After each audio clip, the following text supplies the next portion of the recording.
Hello guys, आपका बहुत बहुत बहुत स्वागत है आपके अपने चैनल स्टडी धमाका पर। मेरा नाम है राधिका गोले और आज की ये जो वीडियो है वो सभी प्रतियोगी परीक्षाओं के लिए जैसे यूपीएससी, एसएससी और रेलवे के लिए है। इस वीडियो का जो टॉपिक है वो है जैन धर्म। तो जैन धर्म भारत के सबसे प्राचीन धर्मों में से एक है। जो जैन धर्म है वो भारत यानी इंडिया जो है उसके सबसे पुराने धर्मों में से एक है। जैन धर्म का जो अर्थ है उसका मतलब क्या होता है? जैन धर्म का मतलब होता है जिन द्वारा परिवर्तित धर्म, जो जिन के अनुयायी हों उन्हें जैन कहते हैं। और जिन शब्द जो बना है वो किससे बना है? जी धातु से बना है। जी मतलब कि जीतना, ठीक है। और जिन माने जीतने वाला, जिन्होंने अपने मन को जीत लिया, अपनी वाणी को जीत लिया और अपनी काया को जीत लिया और विशिष्ट ज्ञान को पाकर सर्वज्ञ यानी पूरी तरीके से पूर्ण ज्ञान प्राप्त कर लिया, उन आत्म पुरुष को क्या बोला जाता है? जिनेश्वर, या फिर क्या बोला जाता है? जिन कहा जाता है। जैन धर्म अर्थात जिन भगवान का धर्म। इसका मतलब पूरा ये है कि जो जैन धर्म है वो भारत का सबसे प्राचीन धर्म है और ये वही लोग हैं जिन्होंने अपने मन को जीत लिया और अपनी वाणी को जीत लिया, यानी कि अपनी वाणी पर कंट्रोल कर लिया, अपनी काया का जो दुख दर्द है उससे जीत लिया, यानी कि उसे कंट्रोल कर लिया। विशिष्ट ज्ञान यानी उनमें ज्ञान की भरपूर मात्रा जिसे कहते हैं ना, वो आ गई। तो उन पुरुषों को क्या बोला जाने लगा? जिनेश्वर। जिनेश्वर बोला जाने लगा या फिर जिन बोला जाने लगा। तो उनको ये जो है ये जैन धर्म के अनुयायी कहने लगे और जैन धर्म के जो लोग हैं इन्हें जिनेश्वर और जिन कहा जाने लगा। जैन धर्म जो है जिन भगवान का धर्म है। जिन भगवान यानी कि महावीर जैन का जो है ये क्या है? धर्म है। तो अब हम इसके आगे बढ़ते हैं।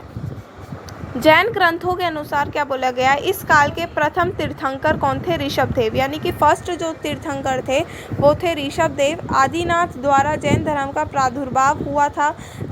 ऋषभदेव आदिनाथ द्वारा जैन धर्म का क्या हुआ है? प्रादुर्भाव हुआ है।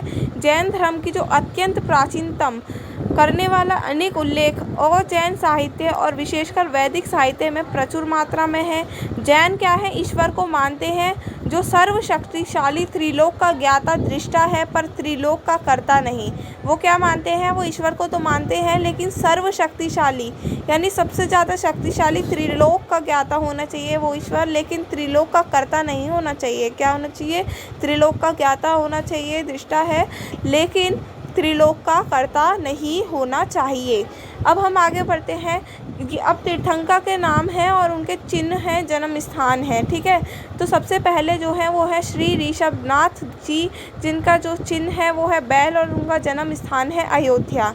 श्री अजितनाथ जी जो दूसरे तीर्थंकर थे वो है हाथी, उनका चिन्ह है हाथी और उनका जन्म स्थान है अयोध्या।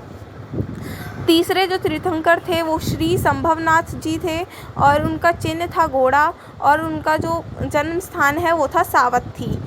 चौथे जो है श्री अभिनंद जी और उनका चिन्ह था बंद और इनका जो जन्म स्थान है वो क्या है? अयोध्या। फिर पांचवें तीर्थंकर हैं वो है श्री सुमतिनाथ जी, जिनका चिन्ह था पक्षी और जिनका जन्म स्थान था अयोध्या।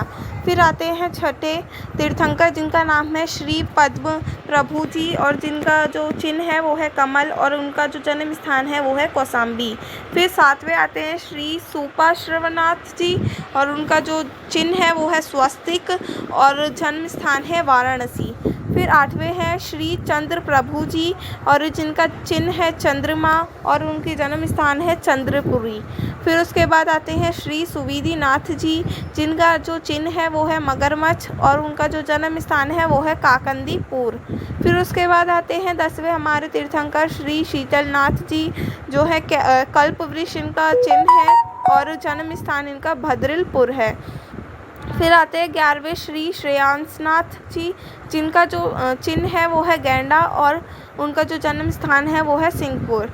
फिर उसके बाद आते हैं 12वें श्री वास पूज्य जी, जो वो भी तीर्थंकर हैं, जो कि जिनका चिन्ह है वो है भैंसा और फिर उसके बाद जो इनका जन्म स्थान है वो है चंपापुर।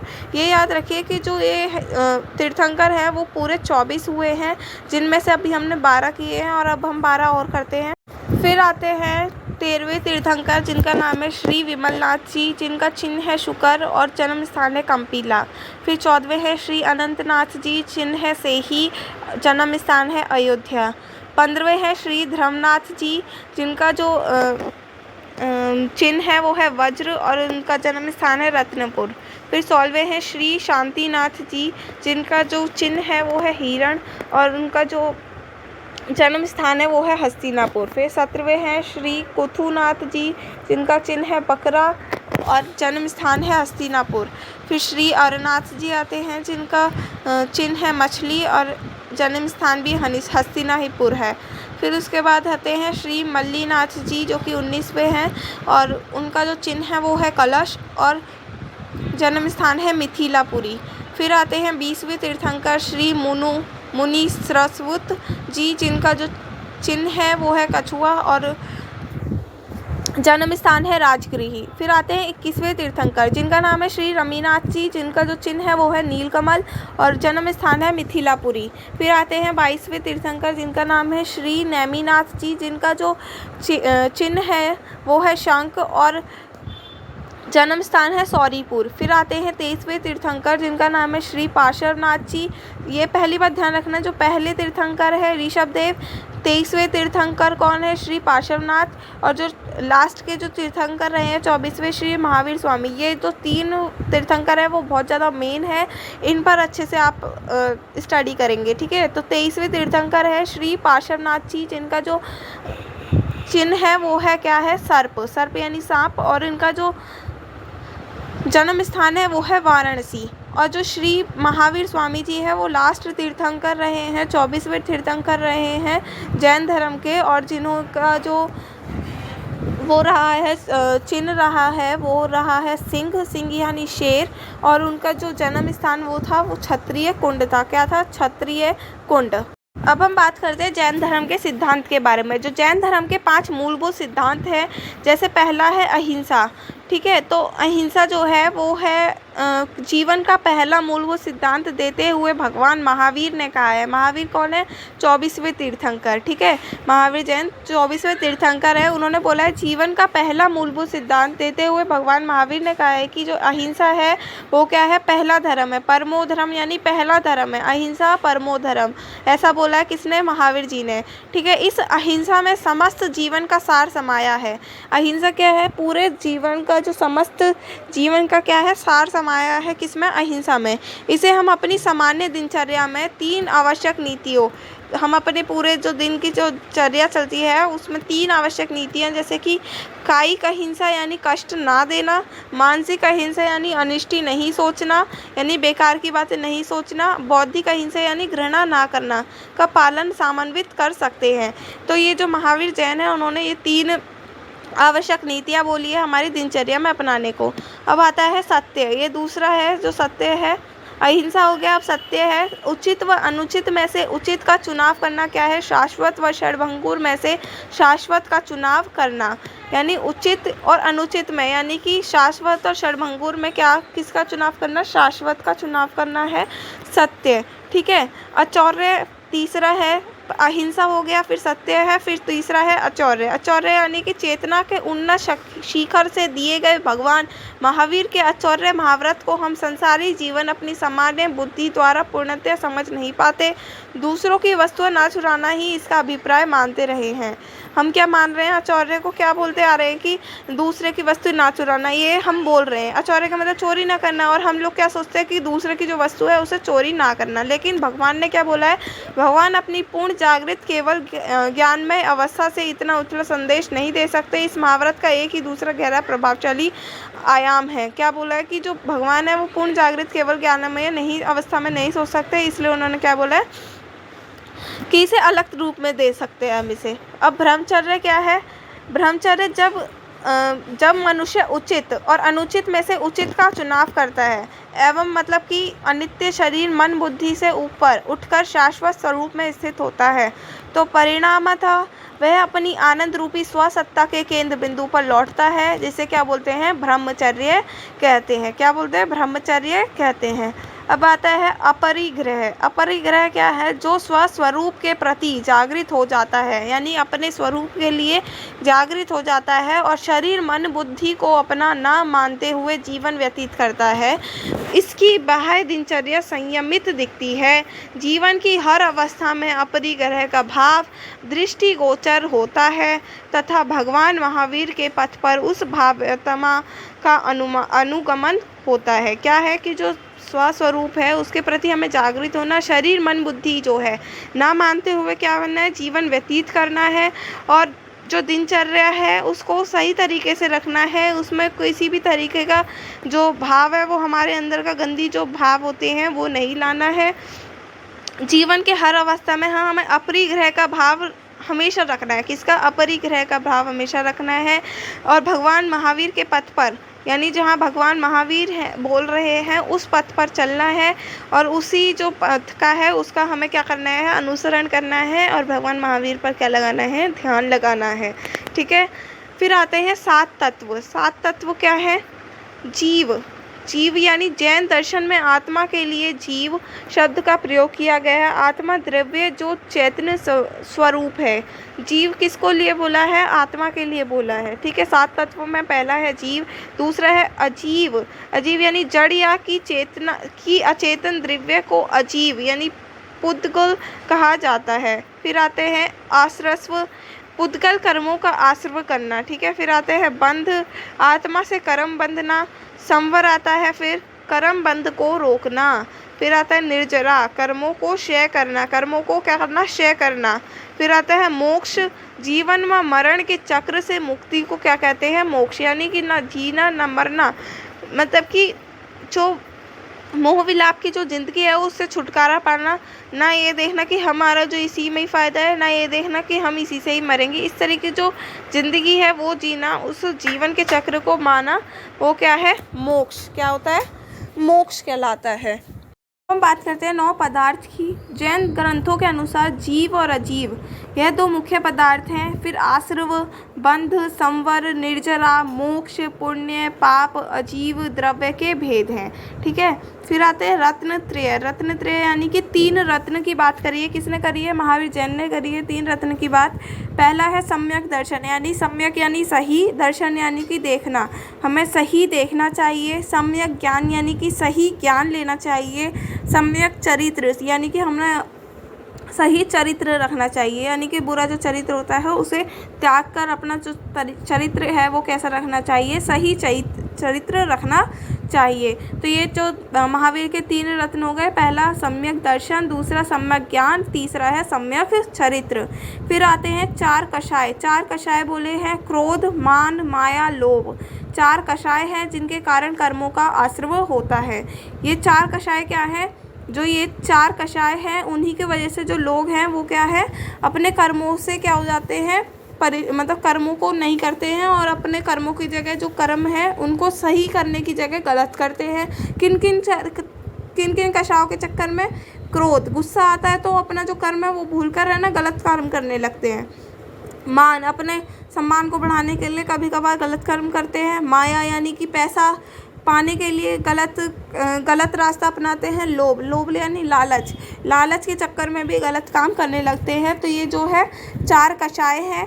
9 पदार्थ हो गए, रत्न हो गए 3, अब 4 कषाय भी हो गए, क्रोध, मान, माया, लोभ। अब हम बात करते हैं 4 गति की। तो 4 गतियाँ जिनमें संसारी जीव का जन्म मरण होता रहता है। देव गति, मनुष्य गति, त्रियंच गति, नरक गति। ये क्या है? 4 गति हैं। फिर से बोलती हूँ, देव गति, मनुष्य गति, त्रियंच गति है और नरक गति। ठीक है। मोक्ष को पंचम गति भी कहा जाता है। पंचम गति किसे कहा जाता है? मोक्ष को कहा जाता है। जैन धर्म की शाखाएं हैं, एक तो है दिगंबर और एक है श्वेतांबर। तो दिगंबर जो है, दिगंबर साधु निर्ग्रंथ वस्त्र नहीं पहनते हैं। वो कैसे रहते हैं? वो दिगंबर जो कि वस्त्र नहीं पहनते हैं। आपने देखा होगा कि टीवी पर आते हैं जो जिन्हें बोल जाता है जो दिगंबर होते हैं, जो कि वस्त्र नहीं पहनते। ऐसे बाबा जो होते हैं वो क्या होते हैं, जैन धर्म के अनुयायी होते हैं। और दिगंबर होते हैं जो कि वस्त्र नहीं धारण करते, वो क्या होते हैं, नग्न रहते हैं। और साध्वियाँ जो है श्वेत वस्त्र धारण करती हैं। जो लड़कियाँ होती है, औरतें होती है, वो नग्न नहीं रहती हैं, वो क्या होती है, श्वेत वस्त्र धारण करती है। दिगंबर मत में तीर्थंकरों की प्रतिमाएं पूर्ण नग्न बनाई जाती हैं। दिगंबर जो है उसके अंदर क्या होता है, नग्न बनाई जाती है, उनका श्रृंगार भी नहीं किया जाता। और दो भागों में विभक्त है, एक तो तारण पंथ और दूसरा है परवार, ठीक है। और श्वेतांबर क्या होते हैं, श्वेतांबर एवं साध्वी और सन्यासी श्वेत वस्त्र पहनते हैं। यानी जो आदमी और औरत होते हैं, ऐसे सन्यासी होते हैं जो श्वेतांबर में जैन धर्म के अनुयायी होते हैं, पहली बात। और दूसरी बात, श्वेतांबर शाखा में श्वेत वस्त्र यानी कि सफ़ेद कलर के वस्त्र धारण करते हैं। तीर्थंकरों की प्रतिमा पर धातु की आँख कुंडल सहित बनाई जाती है और उनका श्रृंगार किया जाता है। इसमें भी कपड़े नहीं पहनाए जाते हैं किनको, महावीर जैन को, जब उनकी मूर्ति बनाई जाती है। लेकिन उनकी जो आँख है वो धातु से बनाई जाती है और कुंडल भी पहनाए जाते हैं उन्हें, ठीक है। और उनका श्रृंगार किया जाता है। तो ये श्वेतांबर और दिगंबर में भेद है, ठीक है। श्वेतांबर भी दो भागों में विभक्त है। एक बात और ध्यान रखना कि बच्चे कंफ्यूज होते हैं, बौद्ध की जो है, बुद्ध की, और जैन महावीर जैन की जो मूर्ति है उसमें। तो ये ध्यान रखना, जो जैन धर्म के जो महावीर जैन थे, उन्होंने कपड़े नहीं पहने होते हैं उनकी मूर्ति में। तो कपड़े नहीं पहन रखे तो वो जैन धर्म के हैं, यानी कि महावीर जैन है। और कपड़े जिसने पहन रखे हैं वो है बुद्ध। तो इसमें कंफ्यूज नहीं होना है। अब हम बात करते हैं, श्वेतांबर भी दो भागों में विभक्त है। पहला है देरावासी, ये तीर्थंकरों की प्रतिमाएं की पूजा करते हैं। यानी कि जो तीर्थंकर हैं उनकी प्रतिमाएं पूजते हैं, जैसे कि ऋषभ देव हो गए, महावीर जैन हो गए, ठीक है, पार्श्वनाथ हो गए। ऐसे जो तीर्थंकर हैं उनकी प्रतिमाओं की पूजा करते हैं, वो हैं देरावासी। और एक है स्थानकवासी। कौन है, स्थानकवासी। श्वेतांबर में दो भाग हैं, एक तो देरावासी, दूसरा है स्थानकवासी। जो स्थानकवासी है ये मूर्ति पूजा नहीं करते हैं। ये क्या करते हैं, मूर्ति पूजा ही नहीं करते हैं, ये साधु संतों को ही पूजते हैं। जो साधु संत होते हैं ना, उन्हें ही पूजते हैं। जैसे कि जो इस टाइम पर जो साधु संत हैं, जो जैन धर्म के अनुयायी बन रखे हैं, उन्हें पूजते हैं, वो होते हैं स्थानकवासी। स्थानकवासी को भी दो भागों, पहला है 22 पंथी और दूसरा है 13 पंथी। धर्म ग्रंथ जो है दिगंबर आचार्यों द्वारा समस्त जैन आगम ग्रंथों को 4 भागों में बांटा गया है। एक तो है प्रथमानुयोग, फिर दूसरा है करणानुयोग, फिर है चरणानुयोग, फिर है दर्वानुयोग। ये जो दिगंबर है उन्हें आचार्यों को किस में भागों में बांटा गया है, जो है 4 भागों में बांटा गया है आगम ग्रंथों के अनुसार। वो हैं जैन आगम ग्रंथों के अनुसार प्रथमानुयोग, करणानुयोग, चरणानुयोग और द्रव्यानुयोग। अब हम बात करते हैं महावीर के जन्म के बारे में। तो भगवान महावीर का जो जन्म है वो 599 वर्ष पहले ईसा के, मतलब 599 ईसा वर्ष पहले वैशाली गणतंत्र के कुंडलपुर में इक्ष्वाकु वंश के क्षत्रिय राजा सिद्धार्थ और रानी का नाम था त्रिशिला के यहाँ चैत्र शुक्ल 13 को हुआ था। यानी कि जो महावीर जैन है उनका पिता का नाम क्या था, सिद्धार्थ, और उनकी माता का नाम था त्रिशिला, ठीक है। ग्रंथों के अनुसार उनके जन्म के बाद राज्य में उन्नति होने से उनका जो नाम है वो क्या रख दिया गया, वर्धमान रखा गया, ठीक है। जैन ग्रंथ उत्तर पुराण में वर्धमान, वीर, अतिवीर, महावीर और सन्मति ऐसे 5 नामों का उल्लेख है। जैन धर्म में क्या क्या नाम दे रखे हैं उनके, वर्धमान पहला, दूसरा वीर, तीसरा अतिवीर, चौथा है महावीर और समंती, ठीक है। ऐसे 5 नाम हैं उनके, ठीक है, और जिनका उल्लेख मिलता है हम लोगों को। इन सब नामों के साथ कोई कथा जुड़ी है, ठीक है, हर एक नाम के साथ कोई ना कोई कथा जुड़ी हुई है। जैन ग्रंथों के अनुसार जो है 23वें तीर्थंकर पार्श्वनाथ जी के निर्वाण यानी मोक्ष प्राप्त होने के बाद 188 वर्ष बाद इनका जन्म हुआ था। यानी कि 23वें तीर्थंकर कौन थे, पार्श्वनाथ थे। पहले कौन थे, ऋषभ देव, 23वें थे तीर्थंकर पार्श्वनाथ। तो 188 वर्ष बाद इनका क्या हुआ था, जन्म हुआ था, किनका, महावीर जैन का, ठीक है। इनका विवाह क्या हुआ, इनका जो विवाह है वो यशोदा कौन थी, इनका विवाह यशोदा नामक सुकन्या के साथ संपन्न हुआ और कालांतर में प्रियदर्शनी नाम की कन्या उत्पन्न हुई। यानी कि जो यशोदा है उससे शादी हुई और उनकी फिर बेटी हुई जिसका नाम क्या रखा गया, प्रियदर्शनी। क्या नाम रखा गया, प्रियदर्शनी, ठीक है, उत्पन्न हुई, जिसका युवा होने पर राजकुमार जमाली के साथ विवाह हुआ। अब देखो यशोदा कौन थी, महावीर जैन की पत्नी, ठीक है। उनके साथ जब विवाह हुआ फिर उसकी एक बेटी हुई उनकी, जिनका नाम था प्रियदर्शिनी। प्रियदर्शिनी का किसके साथ विवाह हुआ? राजकुमार जमाली, ठीक है। फिर आता है वैराग्य। महावीर स्वामी के माता पिता की जो मृत्यु है उसके पश्चात उनके मन में वैराग्य लेने की इच्छा आई, यानी संन्यास लेने की इच्छा आई। उन्होंने 30 ईयर्स के जब थे ना, 30 वर्ष की आयु में क्या लिया? वैराग्य लिया।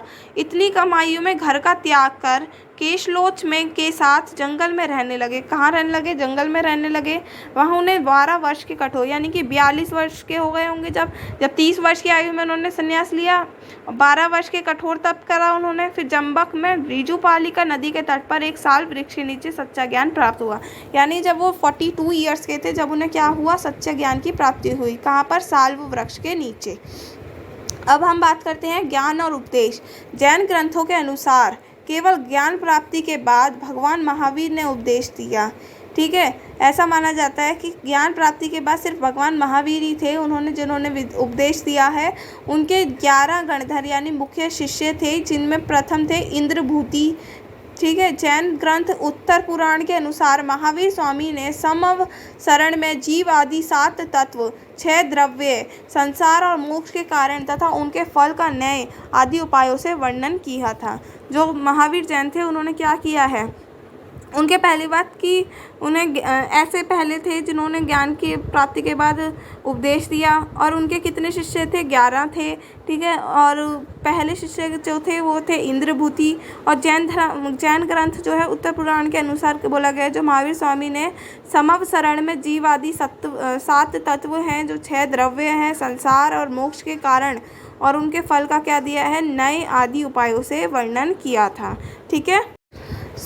फिर आते हैं मोक्ष की बारी। जब उन्हें मोक्ष कैसा होता है, तो जो भगवान महावीर ने ईसा पूर्व 527 72 वर्ष की आयु में क्या हुआ? बिहार के पावापुरी राजगीर में कार्तिक कृष्ण अमावस्या को निर्वाण यानी मोक्ष प्राप्त किया। उनके साथ अन्य कोई मुनि मोक्ष नहीं गए। पावापुरी में एक जल मंदिर स्थित है जिसके बारे में कहा जाता है कि यही वह स्थान है जहाँ से महावीर स्वामी की मोक्ष की प्राप्ति हुई थी। जो ये मंदिर है वो आज भी है, इसी जगह पर है, पावापुरी में ही है। अगर आपको टाइम मिले तो वहाँ पर जाकर देखिए, वहाँ पर मतलब बहुत अच्छा बना हुआ है वो अब इस टाइम पर, ठीक है। Thanks for watching. I hope आपको जो ये वीडियो है वो अच्छी लगी होगी, और ऐसी और वीडियोस के लिए मेरे चैनल को सब्सक्राइब कीजिए, लाइक कीजिए। धन्यवाद।